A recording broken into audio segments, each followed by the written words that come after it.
Ce cours est dédié pour la refoua, la guérison, de tous les malades d'Israël, et pour celui qui a sponsorisé ce cours pour être diffusé un peu de partout. J'ai nommé la famille Gage et la famille Guetta pour la réussite de leurs enfants, pour la guérison de Hannah Bat Esther. Ce cours s'adresse à toutes les personnes qui peuvent se poser une question. Comment ça se fait qu'on parle énormément des Tehillim? Le roi David était seulement un roi. Pourquoi on fait tellement de bruit? On donne une importance capitale aux psaumes. Tout le monde aime étudier les psaumes. Ben, la question, elle est répondue parce que tout le monde aime étudier les psaumes. La question, quelqu'un m'a demandé, il était un roi comme les autres. Shaoul était un roi, Hezkel était un prophète, Ishaïa était un prophète. Qui va étudier Ishaïa, qui étudie Hezkel, Ézéchiel, qui étudie Micha, qui étudie Malachi? Tout le monde se rue vers les psaumes. Quand je dis que peut-être que tout le monde se rue quand ils sont à la rue, et ils ont des verrues. Quand il y a quelque chose dans le corps qui ne va pas, eh bien on s'accroche au Tehillim. La question est de savoir pourquoi. Première réponse que j'ai déjà donnée avec l'aide de Hachem, qui est la simple, c'est que le livre des psaumes, dans le traité Psahim, Kuf Yud Zayin, page 117, il est marqué que c'est David Améler qui l'a écrit entièrement. Lui, il en a dit 104 psaumes, et le reste a été écrit, imprimé, inspiré par Moshe Rabbeinu, Avraham, Asaph, les enfants de Korah, et d'autres. Mais la beauté qu'il y a dans les psaumes, c'est qu'il est composé par 10 chansons. Il y a une discussion. Alors, quelles sont les 10 chansons? Ashrei, heureux l'homme qui soit. Après, il y a Alléluia, c'est le dernier. Après, tu as l'Amnaseah, c'est-à-dire c'est cet instrument de musique qui s'appelle l'Amnaseah. Ou bien à la Sheminite, c'est un instrument qui s'appelle Sheminite.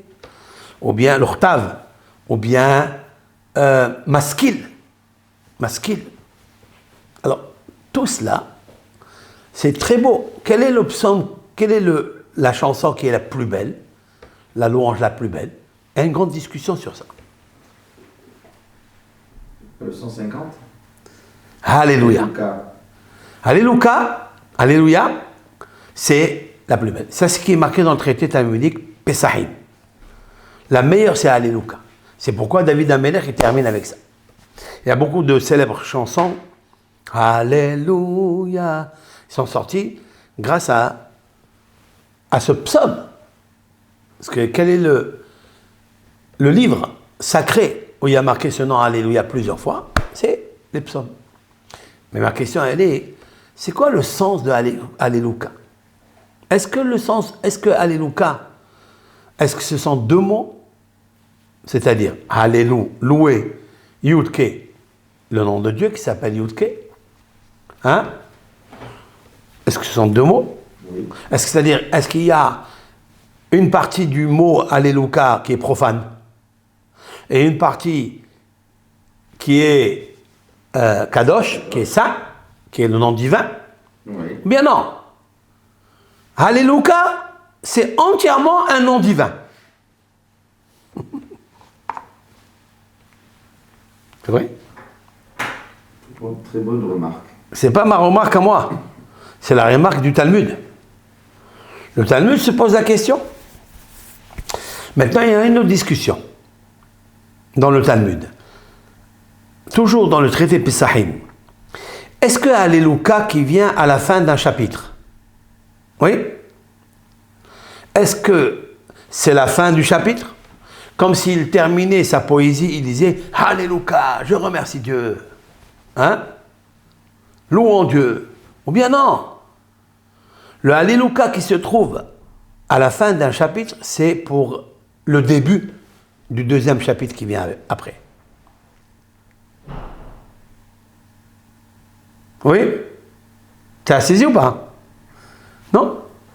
Est-ce que Alléluia, c'est la fin d'un chapitre, de la chanson, de la louange, ou de tout ce qu'il a passé David Amelech à la fin, il dit merci Hachem, tu m'as sauvé de mes ennemis, tu m'as fait ça, Alléluia, je te remercie.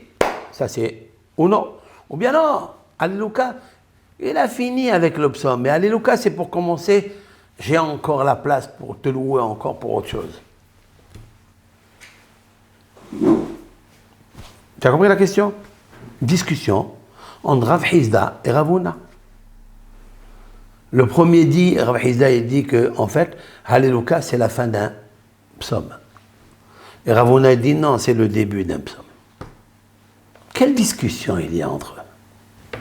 La discussion, elle est, est-ce que Alléluia, c'est le nom de Dieu entièrement? Oui? Ou bien non? C'est deux mots différents. Un, Alléluia, c'est-à-dire, on coupe la dichotomie. Alléluia, c'est je loue. Et il y a Dieu. Un, quatre mots, quatre lettres profanes et deux qui sont kadosh. Vous savez pourquoi le Talmud discute? Hein? Comme ça.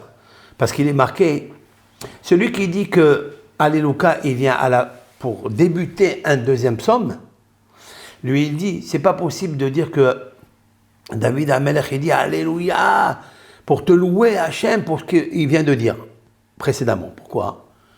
Parce qu'il est marqué dans certains psaumes que David Amelech, il dit, et tes ennemis, Dieu, et les ennemis qui me veulent du mal, anéantis-les, fais-les disparaître, et que tu sois comme ça, Alléluia. Hein, on va dire qu'il termine Alléluia après avoir suscité l'intervention de Dieu pour anéantir ses ennemis. C'est vrai?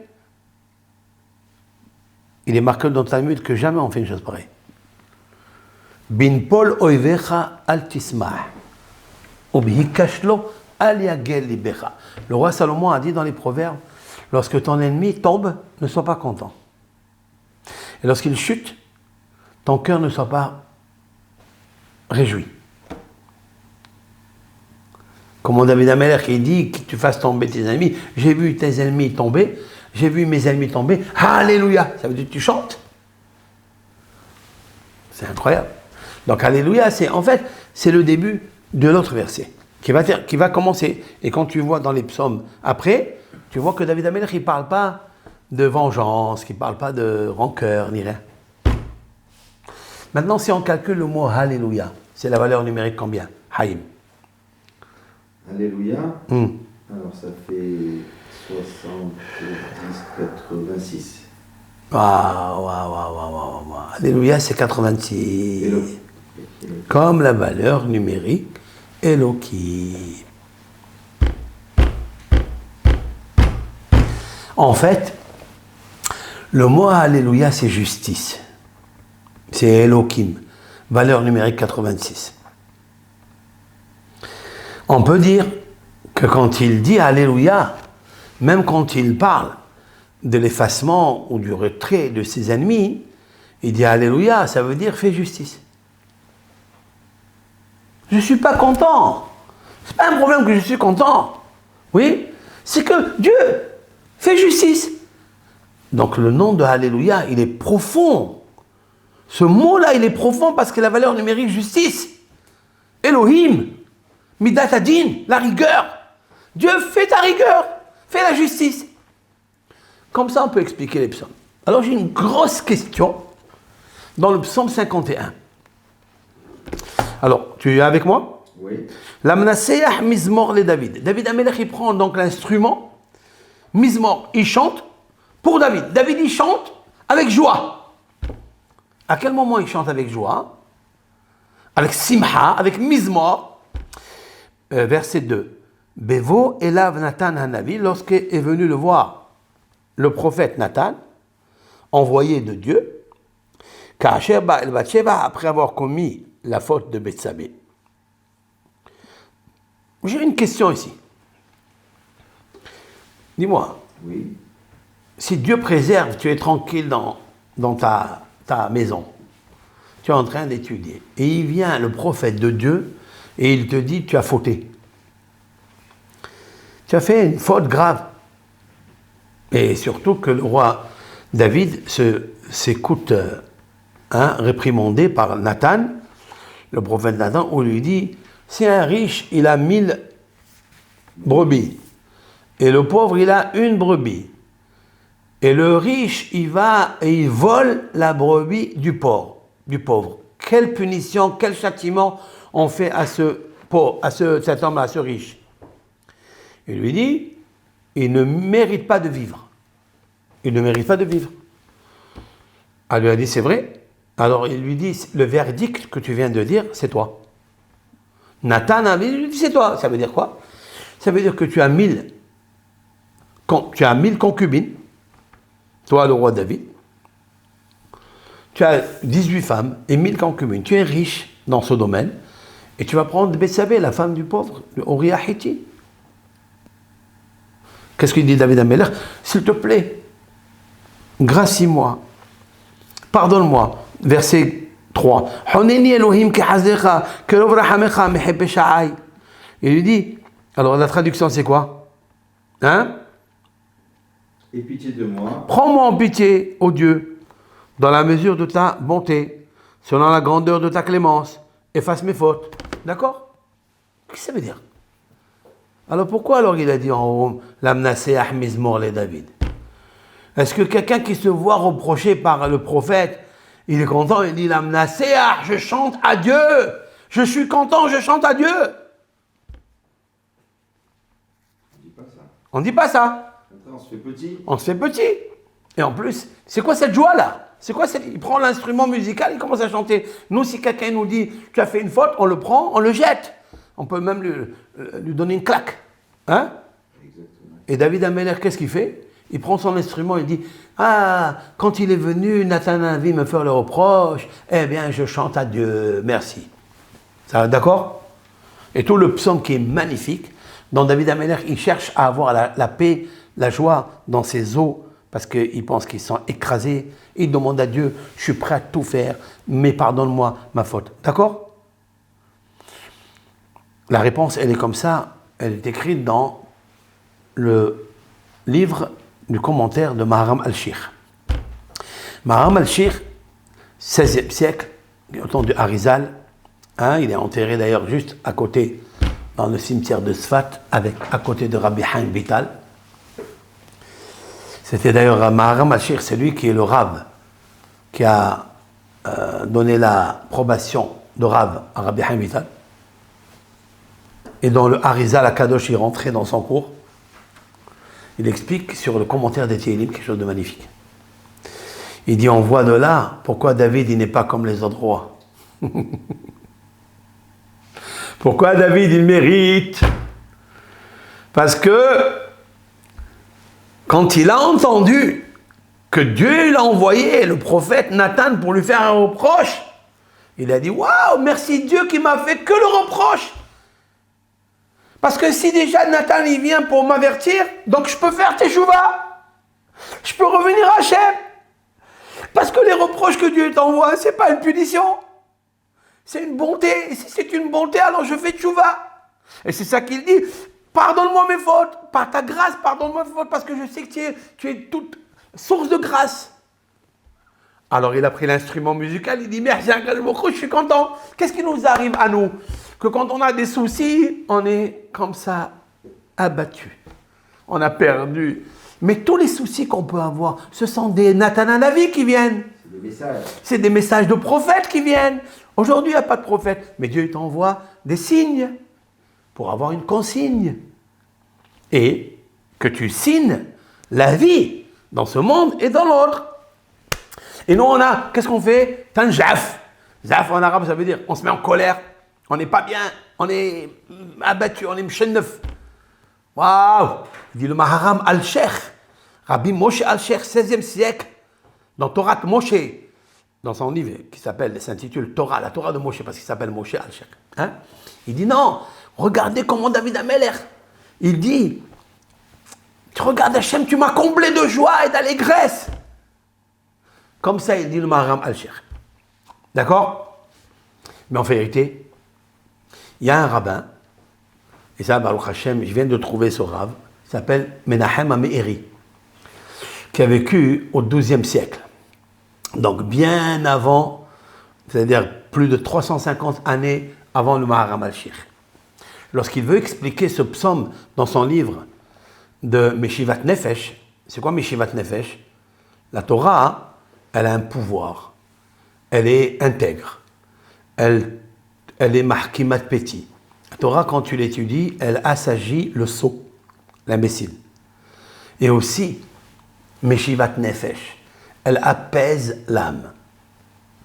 Dans son livre, Apaiser l'âme, comme ça il s'appelle, le Me'eri dit quelque chose de magnifique. Il dit, à quel moment David Ameler, il a imprimé ce psaume, Haïm, à quel moment? C'est dans un autre contexte. C'est lorsque Dieu lui a envoyé Nathan à Navi bien avant. Parce que David Ameler, il avait fait Teshuvah. Et David Ameler, il lui a dit, Gam Hashem ya'avir hatatra lotamut. Et l'Éternel, il a effacé ta faute, tu ne mourras pas. Voilà ce qui est dit là-bas dans le texte. Et l'Éternel effacera ta faute, tu ne mourras pas. Le même ou... Non, pas ici, il n'y a pas marqué ici. Et là, qu'est-ce qu'on Dieu, quand David Ameler, il a entendu qu'après avoir fait Teshuvah, ouais, alors l'Éternel a effacé sa faute et il ne va pas mourir, David Ameler, il a pris l'instrument de musique. Et il a fait Teshuvah. Ça veut dire, comme ça. Lorsque Nathan Hanavi est venu, il lui a dit l'histoire de la chèvre ou de la brebis. Qu'est-ce qu'il a fait David Ameler? Lorsqu'il lui a dit, c'est toi le voleur, c'est toi le riche qui a volé la brebis de ton voisin le pauvre. Qu'est-ce qu'il a dit David Ameler? Qu'est-ce qu'il a dit? Hatati. Il n'y a pas marqué ici, c'est pas dans ce psaume. Hatati. J'ai fauté. Alors il lui dit, Hatati odi achashem, avoni le chissiti. Il a dit, voilà, immédiatement j'ai dit, j'ai fauté, et ma faute, je ne l'ai pas cachée, comme il a fait Shaoul. Shaoul, tu te rappelles? Quand Shmuel Hanavi, le prophète Samuel, il lui a dit à Shaoul, pourquoi tu as laissé la descendance d'Amalek? Il a dit, parce que le peuple, il voulait garder un petit peu de moutons, de bœufs pour faire des sacrifices. Il lui a dit, je n'ai pas dit ça. Je t'ai dit, pourquoi tu as laissé? Ne me donne pas des réponses bidons. La deuxième fois, hein, il a dit, Hatati. Quand Dieu lui a dit, eh ben Dieu, il ne veut plus que tu sois le roi d'Israël. C'est là où il a dit Hatati. David Ameler, il a fauté 2 fois, et il a dit toujours Hatati, et Dieu lui a exaucé la Teshuvah, mais pas à Shaoul. Parce qu'un homme, il ne faut pas qu'il soit têtu. Il faut qu'il comprenne quand Dieu lui envoie des messages, ou des prophètes, ou des épreuves, ou des souffrances. C'est pour dire Hatati, pour dire j'ai fauté. Dieu, il déteste l'homme qui ne dit pas Hatati. Hatati, ça veut dire j'ai fauté. David Ameler a de suite reconnu sa faute. Immédiatement. Shaoul, non. Shaoul, il a fallu beaucoup de négociations pour qu'il... Quand il lui a dit, Dieu, il a déchiré ton royaume, c'est là où il a commencé à trembler. Ça veut dire, on ne s'amuse pas, quoi. Hein? Il a compris que c'est fini, il ne peut plus aller loin. Alors, il a dit, j'ai fauté. David Ameler, il n'a pas cherché à comprendre, il a dit, j'ai fauté. Il n'a pas cherché de prétexte. Rien.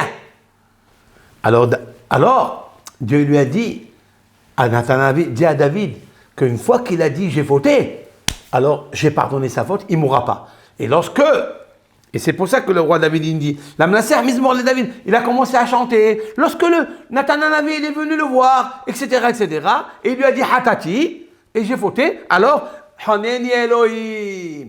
Alors qu'est-ce qu'il veut David? Puisqu'il lui a dit, j'ai pardonné, pourquoi il continue David Ameler à prier? Et il dit, s'il te plaît, gracie-moi, etc. Hein? Puisqu'il lui dit, tiens, je t'ai pardonné et tu ne fautes pas. Qu'est-ce que tu réponds, Haïm? Puisqu'il lui dit, ça y est, je te pardonne la faute, tu ne vas pas mourir. Qu'est-ce qui continue David dans le verset 3? Pourquoi ça y est, c'est fini? Il lui a pardonné. Réponse. Rabbeinu Yonah Gerundi a dit, je termine. Rabbeinu Yonah Gerundi, le classique, le Sha'aret Tshuva, les portiques de la Teshuvah. C'est un rabbin du XIe siècle, temps de Maïmonide, XIIe siècle, au début. Il a écrit le classique Sha'aret Tshuva, les portiques. Il était un rabbin d'Espagne, en Gironde d'Espagne. Hein? Il a dit, le Baal Teshuvah, même si Dieu lui pardonne les fautes, il faut qu'il continue toujours à laver la faute, à laver son âme. Il faut qu'il demande à Dieu de le gracier, de lui effacer, de prendre la lessive de la Teshuvah et d'effacer la tâche et d'effacer, de prier tout le temps. Hachem, aide-moi, aide-moi, même s'il lui dit je t'efface la faute, je te pardonne, et tu ne vas pas mourir. Mais il ne veut pas que ça, il veut aller plus loin. Pourquoi? Parce que le tzaddik, il sait qu'il est possible que l'Éternel, il te pardonne ta faute, mais il ne veut pas de tes prières. Il ne veut pas de tes sacrifices. Il te pardonne, mais il tourne le dos. Dis-moi. Il dit Honeni, ici le matok des vaches. Oui. Bematanat hinam. Oui, alors ça va. Alors, qu'est-ce qu'il veut? Elokim kahazecha bemidat hachesed shelcha. C'est quoi, oui? Mehokna et pesha'am. C'est quoi Mehokna et pesha'am? Mais il lui a pardonné? Efface-moi. Pourquoi? Mais il lui a... plus d'empreintes, Ah. de souvenirs de ce péché. Et pourquoi? Parce que s'il y a encore le souvenir du péché, c'est comme le souvenir de deux camarades qu'ils étaient très amis, et après ils se sont fâchés, et après ils se sont demandé pardon, mais ils ne s'invitent plus. Il faut oublier complètement la... Mais il faut que tu oublies complètement, et tu m'invites à ton palais, tu m'invites à ta table, tu m'invites à ton mariage, et tu m'invites que tu pars dans tout. Avec le sourire, je suis avec toi, que tu reçois mes prières. Des fois aussi, peut-être que le pardon s'accompagne d'une souffrance. Là, il demande, même cette souffrance, je ne la veux pas. Aie pitié de moi, Hachem. Efface-moi complètement. Mais bon, ça, il va le dire à la suite, parce qu'il le dira à la suite. Tagelna atzamot dikita. Il dit, réjouis mes os, dikita, que tu as écrasé. Qui a écrasé? Dieu écrase quelqu'un? Dikita, tu as écrasé. David Amelech, oui, quand Dieu il se sépare de moi, comme tu n'es pas avec moi, ta lumière elle est très loin, tu ne me dis pas bonjour, tu ne me fais pas des signes comme quoi tu m'aimes, mes prières, je ne sais pas si elles montent en haut. Alors mes os, elles se morfondent et elles s'ouvrent. S'il te plaît, ramène-moi la joie dans les os. Donc tout ça, c'est grâce à la Teshuvah. Donc on voit de là, même si Dieu il pardonne, ça ne suffit pas. Il faut qu'il devienne camarade, il faut qu'il devienne mon copain. Comme il a dit David Amelech dans le psaume 23, Mizmor le David Adonai Ro'i lo ihsar. Tu es mon compagnon et mon ami. Je veux que tu restes mon ami. Je ne veux pas manquer de rien du tout. Alors nous aussi on doit apprendre. Surtout à Shavuot, le jour de l'anniversaire de David, le jour de la mort de David. On va parler beaucoup de ça, de ces psaumes extraordinaires. Donc ce n'est pas un roi comme les autres. Et j'expliquerai d'autres réponses avec l'aide de Hachem bientôt. Bracha ve'aslaha.